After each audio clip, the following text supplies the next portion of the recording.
Vamos a empezar a ver lo que son los síndromes glomerulares. Me pueden, me pueden poner en el chat sus nombres y del grupo al que pertenecen para que yo me dé cuenta más o menos de quiénes están. Entonces, vamos a empezar con síndromes glomerulares. El paciente que llega con nosotros a valoración puede tener algún signo o síntoma. Entonces, tenemos que identificar si el paciente integra algún síndrome. Y en neurología tenemos síndromes que vamos a tratar de integrar. ¿Y cómo los vamos integrando? Pues interrogando y explorando al paciente. Tenemos que saber cómo interrogar y cómo se realiza en cada paciente, pues de tal manera que en muchas ocasiones solamente con un buen interrogatorio y la exploración física podemos identificar qué puede tener el paciente e incluso también podemos determinar pues la gravedad.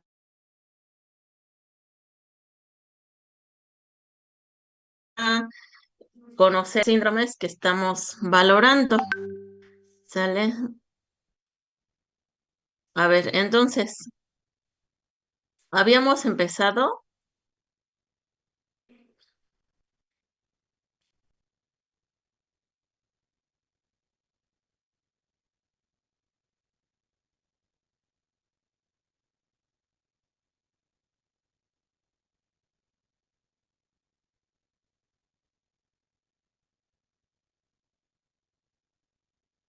A ver,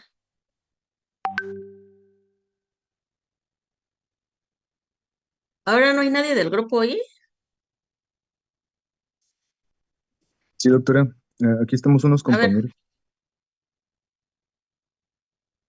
es que no veo sus nombres. Bueno, entonces la clase pasada con ustedes habíamos comentado que tenemos, a ver, alguien que me recuerde, los síndromes. Entonces, empezamos con, podemos tener proteinuria aislada.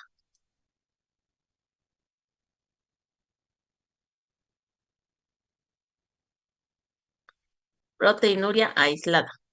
Entonces, en la proteinuria aislada podemos tener algunos parámetros para saber la gravedad. Entonces, tenemos el rango que va de microalbuminuria, proteinuria no nefrótica, proteinuria nefrótica. Proteinuria nefrótica, vamos a hablar un rango de mayor o igual a 3.5 gramos por día de proteínas en orina de 24 horas. Y proteinuria no nefrótica o subnefrótica, la proteinuria que va de menor a 3.5 gramos en 24 horas. En miligramos sería menor a 3.500 miligramos por día. Si es microalbuminuria, estos rangos sí se los tienen que aprender. Estamos hablando de 30 a 300 miligramos por día. Si estamos hablando del índice albuminuria o albumina, índice albuminuria, creatinuria,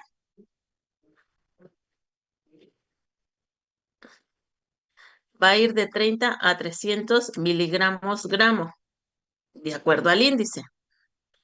Y fíjense acá, el índice albuminuria, fíjense que pues aquí es difícil determinar con precisión. Entonces, vamos cuantificarlo solamente cuando tenemos que, por ejemplo, llega un paciente con ustedes y la presión está normal, no hay hematuria, no se hincha, es decir, es un hallazgo. Y si es un hallazgo, tratamos de ver si está hipertenso, si está hinchado, si hay dislipidemia, si hay lipiduria. O sea, tratar de integrar si nada más es por una proteinuria o encaja dentro de algún otro síndrome. Porque tenemos que ver, ¿es pura proteinuria aislada o integra síndrome nefrótico? ¿Sale? Entonces, el otro síndrome que tiene proteinuria se llama síndrome nefrótico. El síndrome nefrótico es para que se aprendan una mnemotecnia, es una péntada. ¿Qué incluye esa péntada? Les voy a mandar una bibliografía para que la revisen. ¿Qué integra la péntada del síndrome nefrótico? Es proteinuria nefrótica. Si estamos hablando de proteinuria nefrótica, estamos hablando de que la cantidad excretada de proteínas en orina de 24 horas es de mayor o igual a 3.5 gramos al día, o mayor o igual a 3.500 miligramos al día. Entonces, proteinuria nefrótica, existe dislipidemia, existe lipiduria, existe edema y existe hipoalbuminemia. ¿Sale? El síndrome nefrótico lo podemos dividir de acuerdo a su etiología en causas de origen primario, es decir, únicamente a nivel glomerular el daño, y causas sistémicas o de origen secundario, es decir, son enfermedades sistémicas las que están produciendo manifestaciones del síndrome nefrótico. A ver, ¿hasta aquí hay alguna duda? Síndrome nefrótico es una péntada. Albuminuria de 3.500 miligramos al día. Aquí es bien importante porque la pérdida de proteínas puede ser albúmina en orina o proteínas en orina, distintas a la albúmina. ¿Sale? ¿Qué proteínas distintas a la albúmina? Pues fíjense que sí es bien importante conocer, porque puede ser que en un examen de orina digan albúmina en orina 3 cruces, si es algo cualitativo. Y dice proteínas en orina 3 cruces, pero puede ser que les diga albúmina 1 cruz, proteínas 3 cruces. Entonces, ¿cuál sería una posible causa si nos dicen ese resultado en un examen general de orina? A ver, ¿alguien puede orientar? Entonces,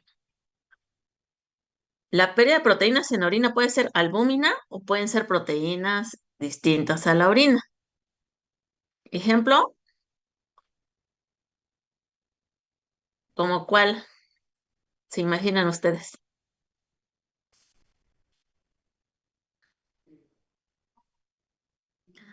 No, mioglobina lo encontramos en rabdomiólisis, pero no te da un síndrome nefrótico. ¿Podrían ser globulinas? Exactamente. Entonces, es bien importante. ¿Por qué? Porque no están tirando albúmina los pacientes, están tirando pues alguna inmunoglobulina o cadenas ligeras, kappa y lambda. Entonces, el paciente puede tener una amiloidosis o puede tener mieloma múltiple o puede tener, si es diabético, pues ser una nefropatía diabética. Pero este, es diabético, y tenemos que hacer protocolo de estudio, porque tenemos que hacernos la pregunta, ¿es pérdida de albúmina o es pérdida de una proteína distinta a la albúmina? Porque si es una pérdida de una proteína distinta a la albúmina, tendríamos que saber si puede ser un mieloma múltiple o amiloidosis. Ahora, hay otro síndrome. Esto lo estamos viendo así a grandes rasgos, pero vamos a empezar a verlos detenidamente. Hematuria aislada, ¿sale? Es decir, ya no. Bueno, ¿hasta aquí hay alguna pregunta?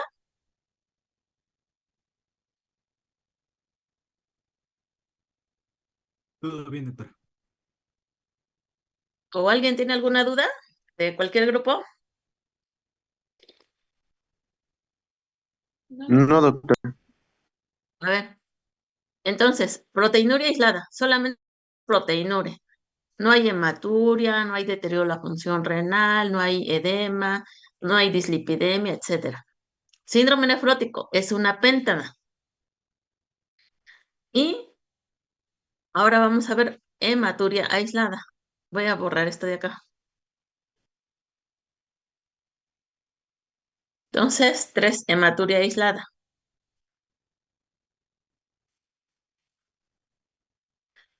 Lo primero que tenemos que saber, uno, el origen. Puede ser glomerular o puede ser no glomerular. Es decir, si el origen es no glomerular, puede ser la vía urinaria, puede ser vejiga, puede ser lo que es la pelvis renal, este, ureteros, no sé, uretra, puede ser un tumor de cualquiera de estos lugares de la vía urinaria, puede ser incluso miomatosis uterina, puede ser una contaminación, puede ser tuberculosis renal, origen glomerular. El origen es a nivel glomerular. Los ejemplos más característicos, ejemplo más característico de hematuria aislada de origen glomerular es una glomerulopatía más frecuente a nivel mundial y se llama nefropatía por IgA.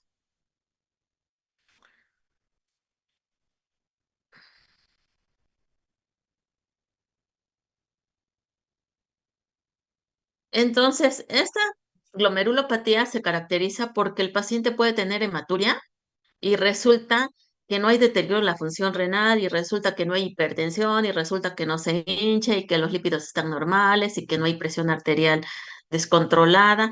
Entonces, generalmente es un hallazgo. En la residencia tenía un maestro que decía, la hematuria mándensela a su peor enemigo, porque tarda mucho tiempo en estudiarla y porque generalmente luego queda mal con el paciente porque no le encuentra causa. En muchas ocasiones, pues se tiene que llegar al diagnóstico a través de una biopsia renal, porque no identificamos si es de origen glomerular o es de origen no glomerular, pero hay un parámetro que nos ayuda y entonces tenemos que solicitar y se llama porcentaje de dismorfismo eritrocitario. Entonces, en una hematuria de origen glomerular, el porcentaje de dismorfismo eritrocitario es mayor a 80%. Entonces, si a ustedes le reportan que tienen un porcentaje de dismorfismo eritrocitario menor a 20%, ¿cuál sería? Pues es una no glomerular, pero si es 50 y 50, pues ahí tendríamos que ver qué más hay en el examen general de orina o cómo es el comportamiento para intentar saber de dónde viene la hematuria. Ahora, puede ser que nos diga aquí un porcentaje lo que sí sabemos es de que si el porcentaje que predomina es de hematuria, de eritrocitos dismórficos, pues hay que atribuírselo a una hematuria de origen glomerular. Pero una pista, puede ser la presencia de cilindros eritrocitarios. ¿Sale? Si hay cilindros eritrocitarios, ¿qué quiere decir? Esos cilindros son acumulaciones de eritrocitos en la orina. Y si esos eritrocitos en la orina están en forma de cilindros, estuvieron apilándose cuando tenían su trayecto a través de la luz de la nefrona, pues. Entonces, por eso se forman esos eritrocitos, esos cilindros hemáticos o cilindros eritrocitarios. Entonces, a ver, hematuria aislada. La primera pregunta es, ¿de dónde es el origen? Porque de acuerdo a el origen, podríamos tener distintas causas que pueden provocar la hematuria. Entonces, en el abordaje de hematuria tenemos que saber el porcentaje de eritrocitos dismórficos. Entonces, en un examen general de orina, si ustedes valoran hematuria, antes de decidir dar un tratamiento con antibióticos y atribuírselo a una infección de vías urinarias, identifiquen o busquen si hay algún porcentaje de dismorfismo eritrocitario, porque si hay eritrocitos dismórficos, como que ya nos está orientando a que hay algún componente de origen glomerular. Si hay cilindros eritrocitarios, pues también, ¿sale? Voy a tratar de mandarles a ver, tengo una paciente que tiene una vasculitis, ya les había yo enseñado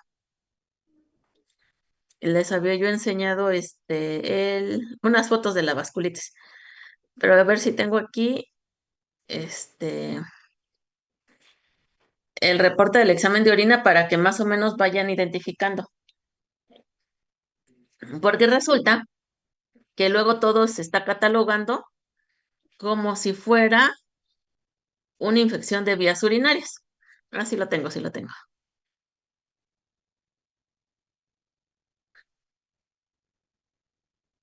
Ah, nada más que aquí no me menciona.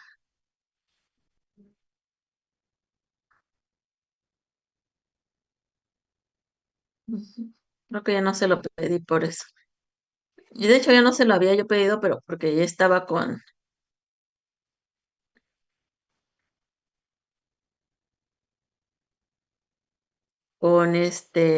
está con ciclofosfamida. Sin embargo, entonces tenemos que buscar otras pistas que nos ayuden a saber el origen.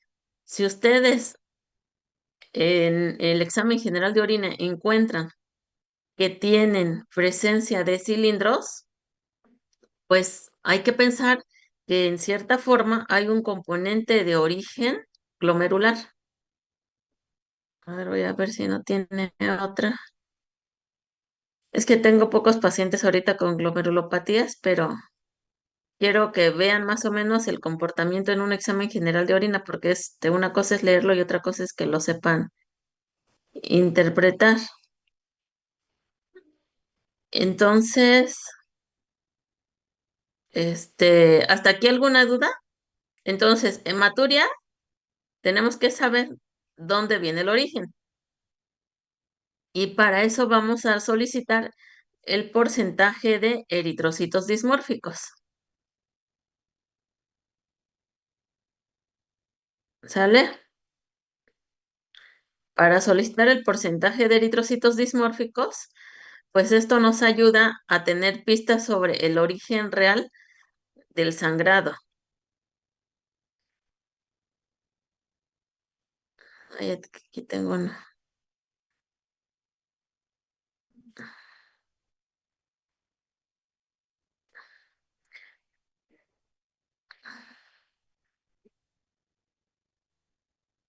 ¿Hasta aquí tienen alguna duda?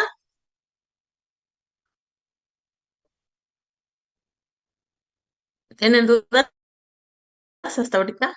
¿No? Ah, bueno. Entonces, ahora vamos a empezar.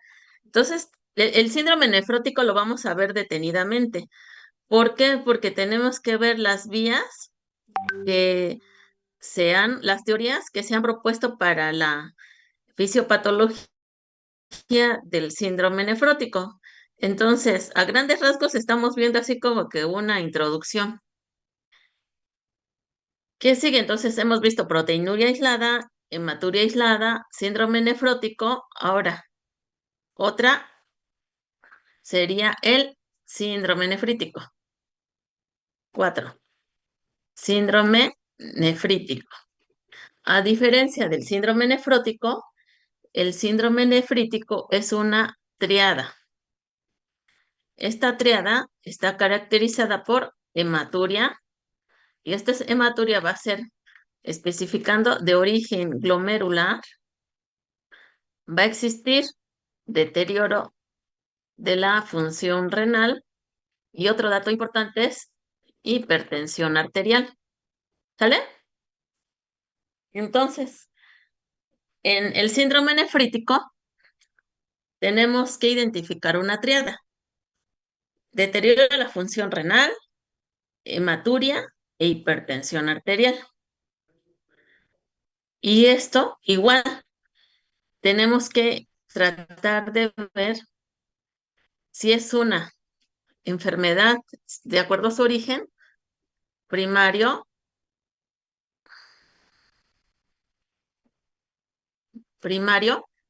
Si fuera una primaria, podría ser también en una nefropatía por IgA, pero es muy raro cuando hay deterioro de la función renal. O si es algo secundario. Ejemplo, de algo secundario, nefropatía lúpica. ¿Sale? O síndromes riñón, pulmón.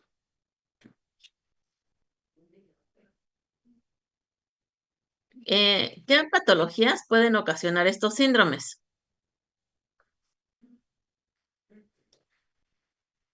Sobre todo, vasculitis de pequeños vasos. ¿Cuáles son las vasculitis de pequeños vasos? Poliangitis, microscópica. ¿Cuál?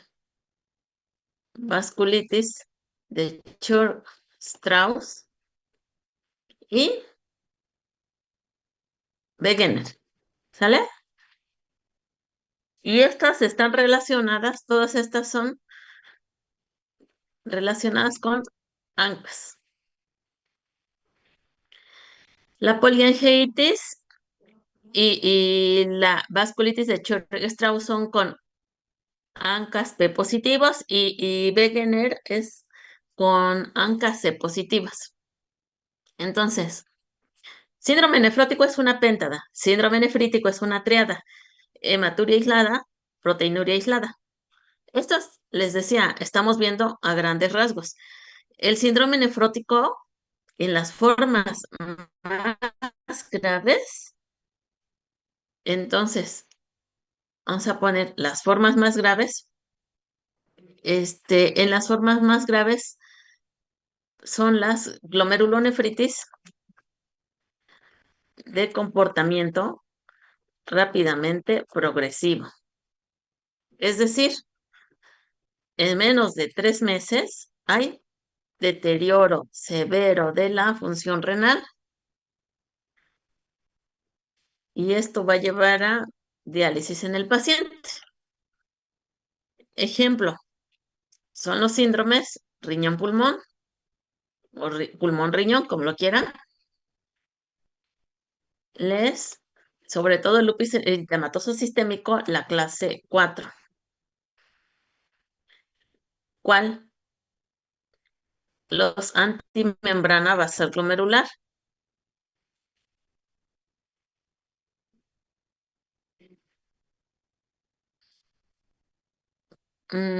Algunas veces les había dicho nefropatías por IgA, pero solamente es menos del 10% de los casos.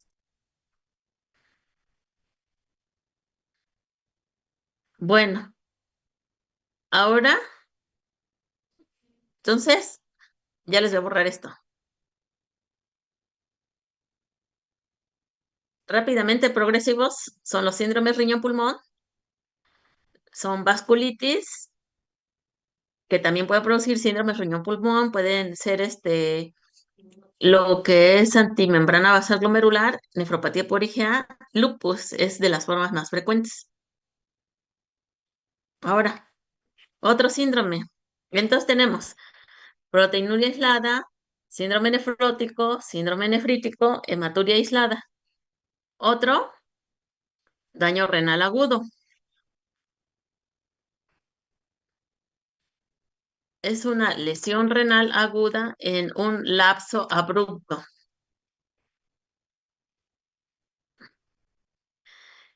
Esto es generalmente en el transcurso de 48 horas. Daño renal agudo o enfermedad renal aguda se denomina a un deterioro de la función renal en 7 días. Eso también va a ser un tema especial porque es algo bastante importante que tenemos que saber. Otro síndrome, las glomerulonefritis crónicas. Es decir, nosotros se puede encontrar, puede existir todavía manifestaciones de síndrome nefrótico, hematuria, hipertensión, pero ¿cuál es el problema? El daño renal es irreversible. Los riñones están pequeños y ya generalmente no son candidatos a biopsia renal. ¿Sale? Y podemos tener otro, que es la enfermedad renal crónica. De la enfermedad renal crónica, entonces tenemos enfermedad renal crónica. La definición les había comentado es de 3 meses o más. Esa definición la vamos a ver en tema separado. Y tenemos otro síndrome que es hipertensión arterial sistémica, pero de origen parenquimatoso. Les voy a dar la bibliografía. Ahora vamos a empezar, les voy a proyectar unas diapositivas porque vamos a empezar a ver de manera detallada síndrome nefrótico. Bueno, si quieren, mientras copien en lo que pongo cargador.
Bueno, mientras les voy a proyectar hasta donde dé la batería, porque no lo encuentro. Ah, sí me alcanza. Entonces, vamos a empezar con síndrome nefrótico, ¿eh?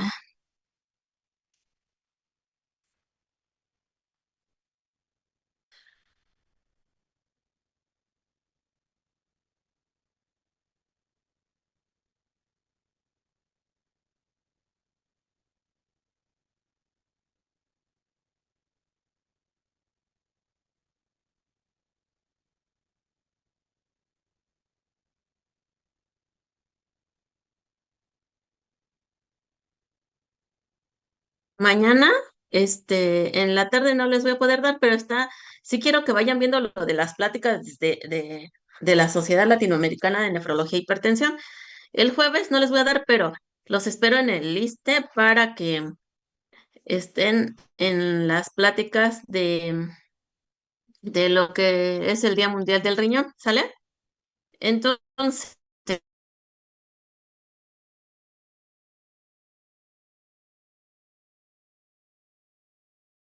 tener coffee break para que vayan a disfrutar de las pláticas con su café y con algo para comer ahí.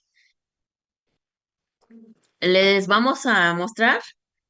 Ahorita se acaba su link en un minuto, pero pueden volver a reconectarse y seguimos avanzando. Entonces, en las pláticas les vamos a presentar los temas relacionados a cómo son las soluciones de diálisis peritoneal y de hemodiálisis, porque es bien importante que sepan ustedes, porque en muchas ocasiones, les decía, aunque el paciente se esté dando, al que van a ir a despertar en la madrugada, pues es al doctor que esté de cabecera y ustedes van a hacer su servicio social y van a ser ese doctor de cabecera y tienen que entender por qué se le sube la glucosa a los pacientes, por qué se le alteran los lípidos, por qué empiezan a tener descontrol de la presión. Entonces, todo va de la mano y es importante que conozcan las bases para que no les dé miedo tratar a los pacientes, porque a veces el paciente los busca de una simple gripa, les de hecho quedan así como que los pacientes apestados, pues porque los regresan y literalmente los regresan y hasta muchas ocasiones ni para el dolor les dan. Me tocó el caso de un paciente que estaba fracturado y por el hecho de que se hemodializaba, nadie le quiso poner nada para el dolor y así se la aventó con fractura desde Nochixtlán hasta que llegó al hospital acá, porque también todos no se querían hacer responsables de un...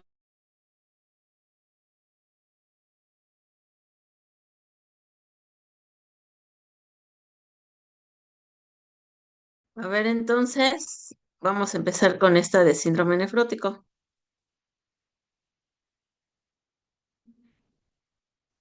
¿Ya están viendo la plática?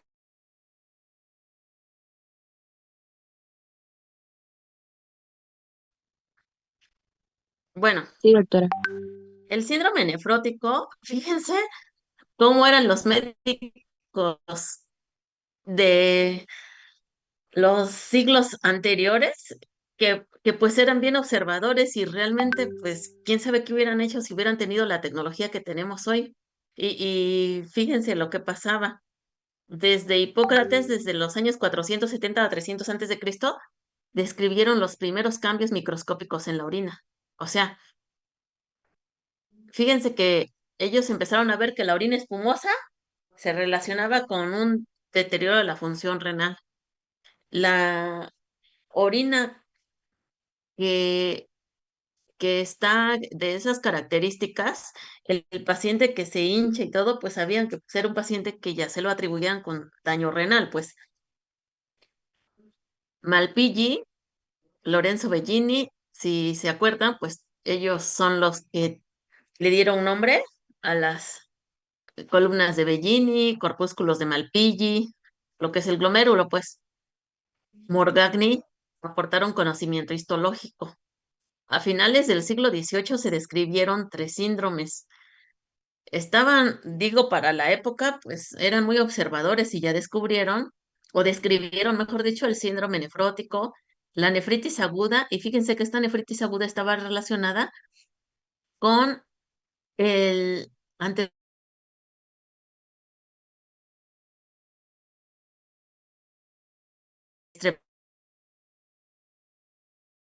y pues tenía esta triada y el paciente lo podría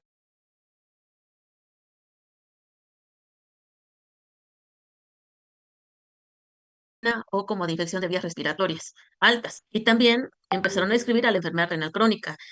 Richard Bright empezó a detectar la albuminuria, la hidropesía, pues de ahí viene que la gente común y corriente luego dice, pues el paciente tiene hidropesía. ¿Y qué quiere decir hidropesía? Pues que tiene anasarca, ¿no? Y enfermedad del parénquima renal. Miren, esta es la péntada y es la que no se les debe de olvidar. Proteinuria mayor o igual a 3.5 gramos en 24 horas.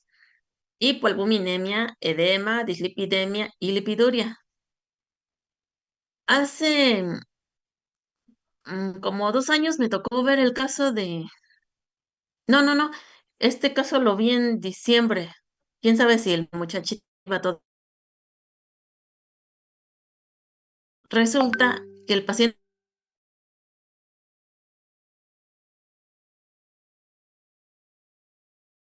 se llama Raúl, es de un pueblo aquí cercano de San Lorenzo, un muchacho albañil. Pero fíjense, está interesante.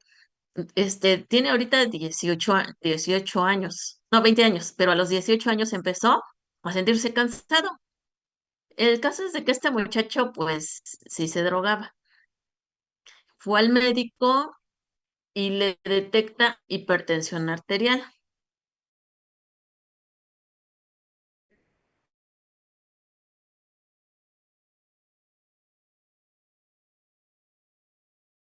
Glicéridos como de 300 y colesterol como de casi 300 también.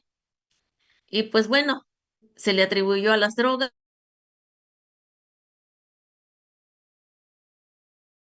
pero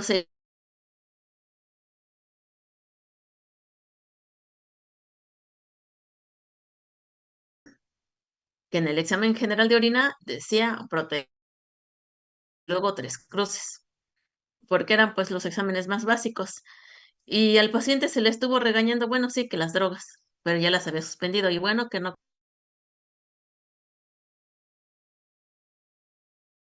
lleva una dieta. El año pasado este muchacho, este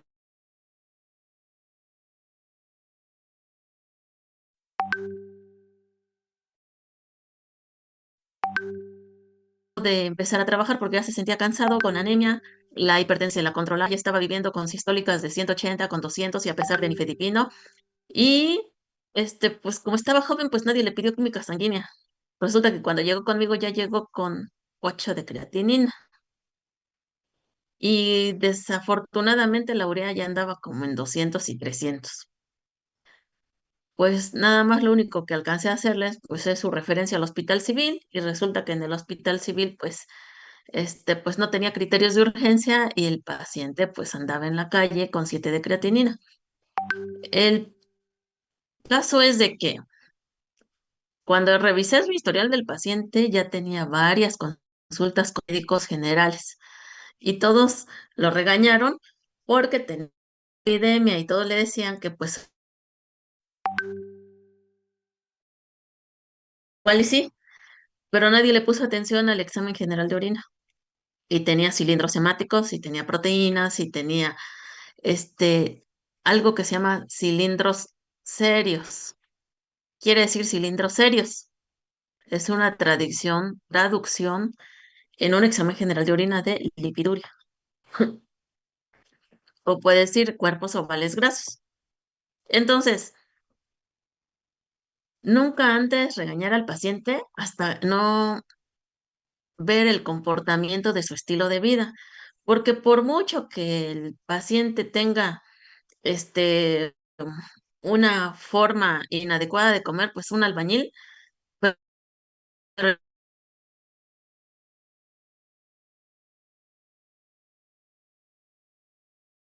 años no va a estar tirando proteínas por ser albañil, ni tampoco puede estar con dislipidemia por ser albañil, tampoco puede hincharse por ser albañil, pues.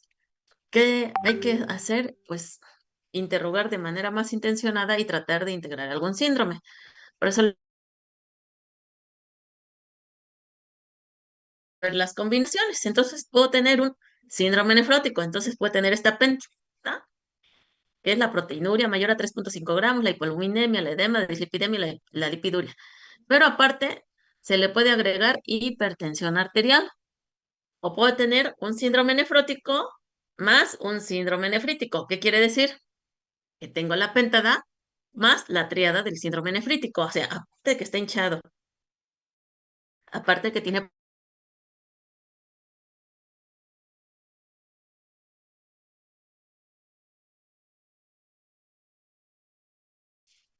aparte de que tiene lipiduria celular y hay deterioro severo de la función renal. O puede ser que tenga yo síndrome nefrótico más hematuria aislada. Entonces puedo tener combinaciones. Síndrome nefrótico con síndrome nefrítico, síndrome nefrótico con hipertensión arterial, síndrome nefrótico más hematuria. ¿Sale? O puede ser síndrome nefrótico más daño renal agudo. Entonces, ¿se pueden combinar los síndromes? Sí. ¿Y por qué se combinan los síndromes? Porque las glomerulopatías, pues, se expresan así. Entonces, siempre, siempre, siempre tratar de integrar algún síndrome, pero también intentar buscar si nada más es un síndrome o si hay combinación de síndromes, porque el síndrome nefrótico también se puede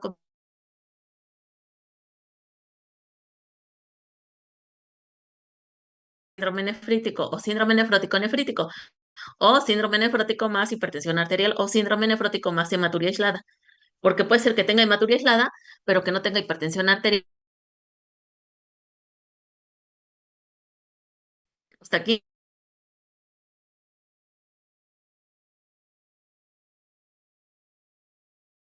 ¿Sí? ¿O tienen alguna duda? O sea,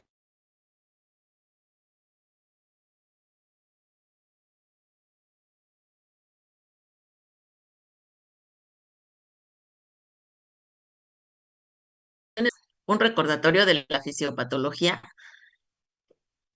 Tenemos que ver cómo es la estructura de la membrana,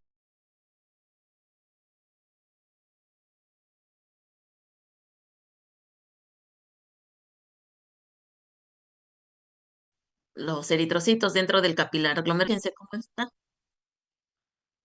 ¿Eh?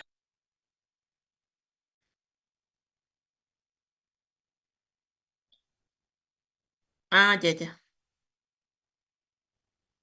Sí, se trabó en gran parte de lo que estaba hablando la doctora. Casi no se le entiende a lo que haya estado explicando, disculpe. ¿Sí me escuchan bien? Bueno, ¿sí me escuchan bien? Ah, bueno. Entonces, mire, nada más hay que hacer el recordatorio de la estructura de la membrana de filtración, de la barrera de filtración glomerular. Las células endoteliales, acuérdense que están cubiertas por su glucocáliz y que tiene una carga negativa. Entonces está la membrana basal glomerular, los podocitos, y los podocitos tienen una cubierta por un glucocáliz también que tiene una carga negativa. Entonces, este es el interior del endotelio, que es un endotelio fenestrado. Aquí tenemos a la membrana basal glomerular, células endoteliales, con su glucocáliz y aquí a los podocitos, ¿sale? ¿Cuál es el problema? Aquí, que se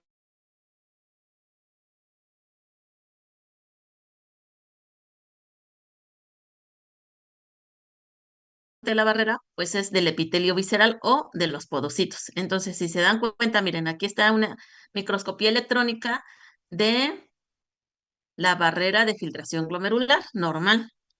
Y aquí, si estamos viendo estos pedicelos, aquí que estamos viendo una fusión de los pedicelos. Y esta fusión de los pedicelos, pues ya no es capaz de impedir el paso de las proteínas. Entonces, se pierde esta arquitectura de la hendidura diafragmática. Entonces, recordemos la estructura del podocito y tenemos la hendidura diafragmática acá. Tenemos que si hay alteración en estas nefrinas, que son proteínas que están en la hendidura diafragmática, nefrina, caderina, NEF1, podocina, cualquiera de estas alteraciones puede dar pérdida de proteínas. Y aquí vemos igual un esquema de un capilar glomerular normal. un núcleo del podocito con sus prolongaciones digitiformes, la membrana basal glomerular, el endotelio fenestrado, la célula endotelial. ¿Y qué vemos aquí? En lo que es el epitelio visceral, pues una pérdida de la arquitectura. Entonces, ¿cuál es la traducción de la destrucción del epitelio visceral? Pues albuminuria o proteinuria, ¿sale? Entonces dice, pues la barrera de filtración glomerular es la más compleja por la impermeabilidad casi total a la albúmina y proteínas de alto peso molecular mayor a 40 kilodaltons. Entonces, si está destruido el epitelio visceral, pues la manifestación va a ser pérdida de proteínas o síndrome nefrótico. Tenemos otro esquema donde vamos a ver que esta es la arquitectura normal y fíjense lo mismo acá. En el síndrome nefrótico, ¿qué pasa?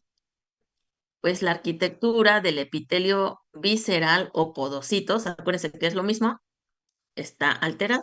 Fíjense, aquí están los pedicelos y a nivel microscópico pues se ven estas hendiduras diafragmáticas, pero prácticamente aquí ya no, está llena de orificios. Entonces, ¿cuáles son los mecanismos por diabetes? Puede haber depósitos de complejos o puede haber enfermedades por depósito que afectan los capilares como amiloidosis. ¿Sale? Bueno, vamos a dejarla hasta acá.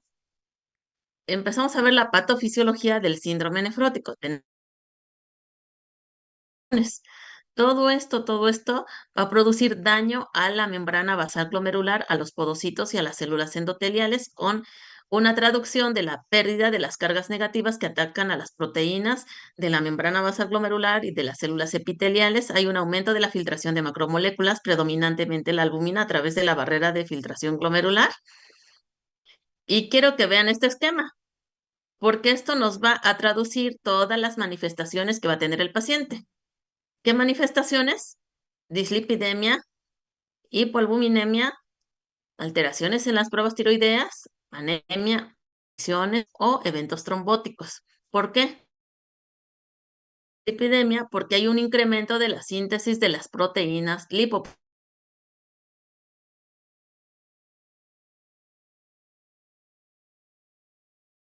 Albuminemia va a favorecer una reducción de la presión oncótica y esto va a llevar a una fuga de líquido hacia el espacio intersticial. Esta pérdida de líquidos nos va a traducir a lo que se llama teoría del infrallenado. Fíjense, al haber una pérdida de líquido hacia el espacio intersticial hay una disminución del volumen plasmático. Al haber una disminución del volumen plasmático hay aumento de la secreción de aldosterona. ¿Por qué? Porque en la mácula densa sensa que hay poca concentración de cloruro de sodio a nivel de esta mácula y va a activar el sistema renina-angiotensina-aldosterona y va a reabsorber más sodio y va a reabsorber más agua y va a favorecer más lo hinchado y la hipertensión arterial por aumento de esta parte, la hiperviscosidad, y esta hiperviscosidad va a favorecer la hipercoagulabilidad.